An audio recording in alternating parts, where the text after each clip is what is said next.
Then longitudinal muscle of anal canal. So anal canal also contain muscular structures. Sphincter ani externus. These are the external anal sphincter, which is also have few fibers attached this.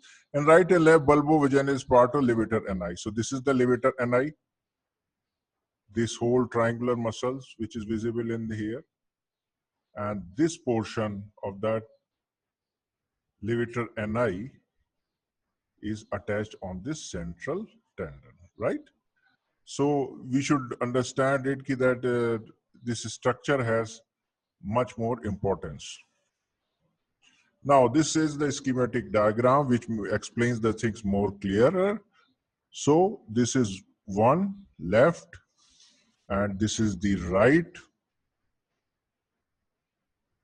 bulbospongiosis.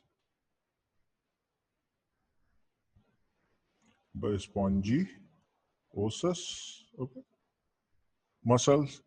Then this is superficial and this one is deep. And these are the transverse perineal.